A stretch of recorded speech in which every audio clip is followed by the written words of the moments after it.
Pendant des décennies, La Petite Maison dans la Prairie a représenté pour des millions de téléspectateurs bien plus qu'une simple série télévisée. C'était un refuge.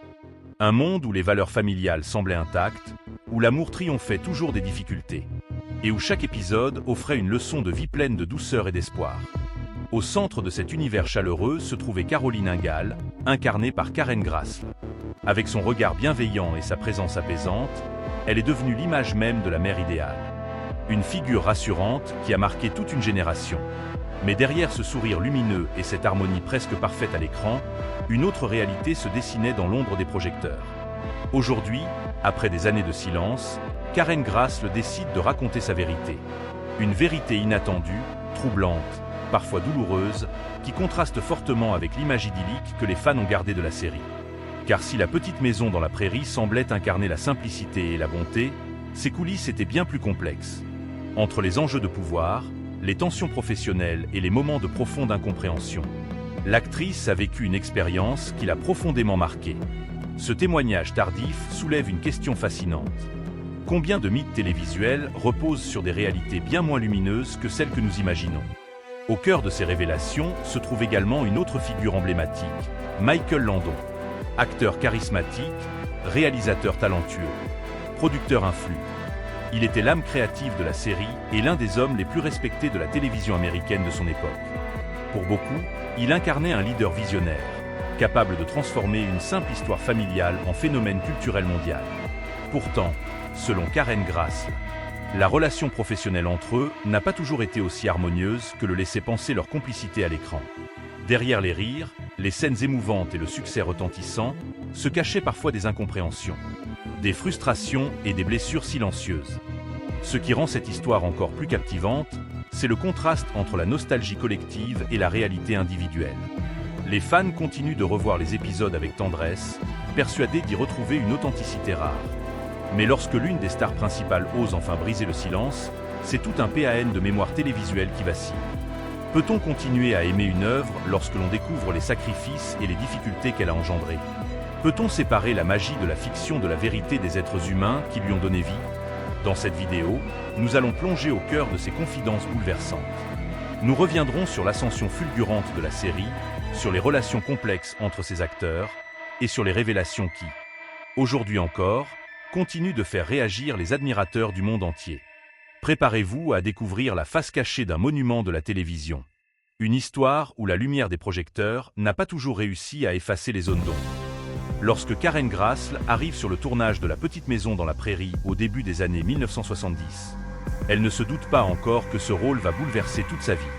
Formée au théâtre classique, passionnée par les textes et la scène, elle voit dans cette opportunité une chance incroyable d'entrer dans l'univers de la télévision. À cette époque, le projet semble presque modeste. Personne n'imagine encore que cette série deviendra un phénomène culturel mondial.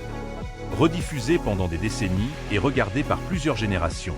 Très vite, Karen comprend que le rythme de travail est intense, que les exigences sont élevées, mais aussi que l'ambiance est portée par une énergie créative unique. Au centre de cette dynamique se trouve Michael Landon, véritable moteur du projet.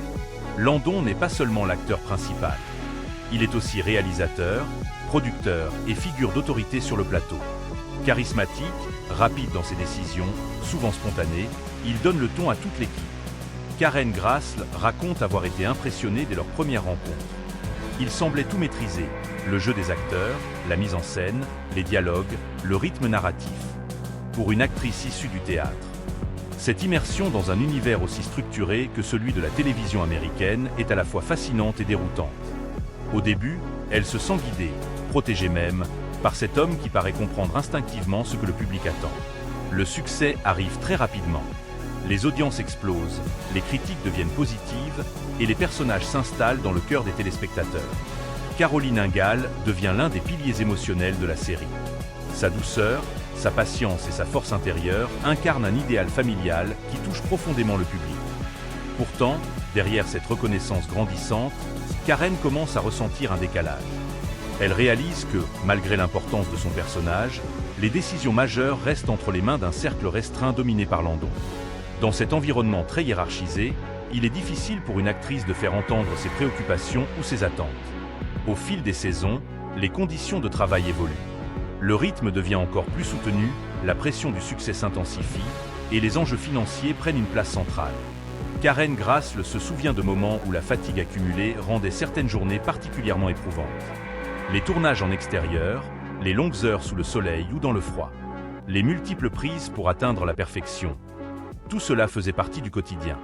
Mais ce qui la marque le plus, c'est le sentiment que son engagement artistique n'est pas toujours reconnu à sa juste valeur.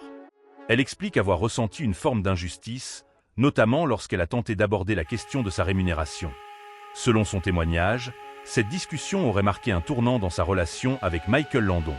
Là où elle espérait une écoute et une compréhension, elle perçoit une distance nouvelle, presque une froideur. Dans l'univers compétitif de la télévision, les négociations contractuelles sont fréquentes. Mais elles peuvent aussi fragiliser des équilibres déjà précaires. Karen raconte avoir eu l'impression que sa position devenait plus vulnérable. Comme si le simple fait de revendiquer une reconnaissance professionnelle pouvait être interprété comme une remise en cause de l'autorité établie. Cette situation la plonge dans une période de doute profond. Parallèlement à ces tensions professionnelles, la vie personnelle des acteurs se mêle parfois à leur travail. Sur un plateau où l'on passe des mois ensemble, des liens forts se créent, mais aussi des malentendus. Karen évoque des moments d'humour qui, dans certains contextes, pouvaient devenir inconfortables. Elle parle d'une atmosphère où la frontière entre camaraderie et gêne n'était pas toujours clairement définie. Ces souvenirs, longtemps enfouis, prennent aujourd'hui une importance particulière dans son récit. Ils illustrent la complexité des relations humaines dans un milieu où la pression du succès peut amplifier chaque émotion. Malgré ces difficultés, Karen Grassle continue d'interpréter Caroline avec une sincérité remarquable. Elle comprend que des millions de familles se reconnaissent dans cette figure maternelle. Des lettres de fans arrivent du monde entier, racontant comment la série apporte du réconfort dans des périodes difficiles. Cette connexion avec le public devient une source de motivation essentielle. Elle se dit que, même si les coulisses sont parfois éprouvantes, l'impact positif de la série justifie les sacrifices. C'est cette conviction qui l'aide à traverser les moments de solitude ou d'incompréhension. Avec le temps, la dynamique de la série change. Les enfants grandissent, les intrigues évoluent, et le ton devient parfois plus dramatique. Michael Landon, toujours très impliqué, cherche à renouveler l'intérêt du public. Certains acteurs ressentent cette transformation comme une opportunité, d'autres comme une source d'incertitude. Karen, elle, oscille entre gratitude pour le succès et désir d'explorer d'autres horizons artistiques. Elle rêve de revenir au théâtre, de retrouver des rôles plus variés. Mais elle sait aussi que quitter une série aussi populaire représente un risque considérable. Lorsque l'aventure télévisuelle s'approche de sa fin, Karen Grassle se retrouve face à un bilan complexe. D'un côté, elle a participé à la création d'un monument culturel qui continuera de vivre bien au-delà de sa diffusion initiale. De l'autre, elle porte en elle des souvenirs ambivalents, faits de joie intense et de blessures silencieuses. Pendant longtemps, elle choisit de ne pas s'exprimer publiquement sur ses aspects plus sombres.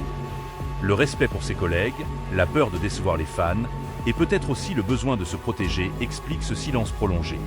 Ce n'est que des années plus tard, avec le recul et la maturité, qu'elle décide de partager son expérience. Elle ne cherche pas à détruire un mythe, affirme-t-elle, mais simplement à apporter une nuance, une vérité humaine derrière l'image parfaite. Son témoignage invite à repenser la manière dont nous percevons les œuvres cultes.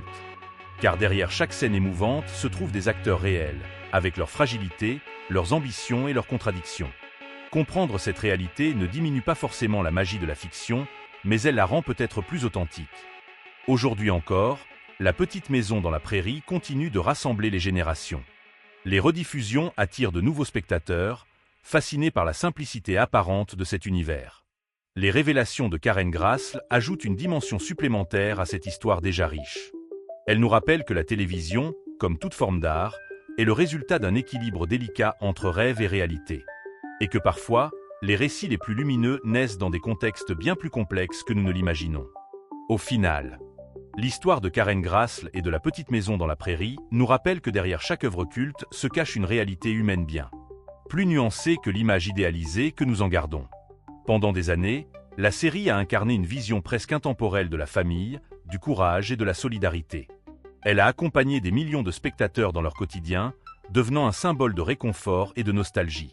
Pourtant, comme Karen l'a confié avec pudeur et honnêteté, la magie de l'écran ne reflète pas toujours la complexité des expériences vécues en coulisses.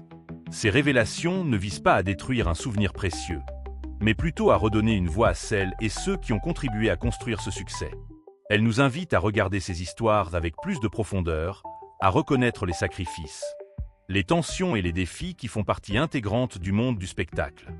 Comprendre cette réalité ne diminue pas la valeur émotionnelle de la série. Au contraire, cela peut renforcer notre admiration pour les artistes qui ont su offrir au public des moments d'émotion sincères malgré leurs propres difficultés.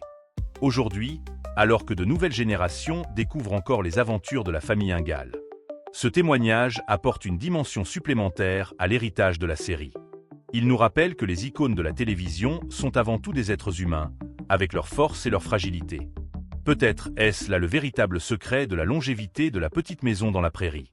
Sa capacité à toucher le cœur du public tout en laissant entrevoir, avec le temps, la vérité derrière le mythe. Une vérité qui, loin de ternir la légende, la rend simplement plus réelle, plus proche de nous.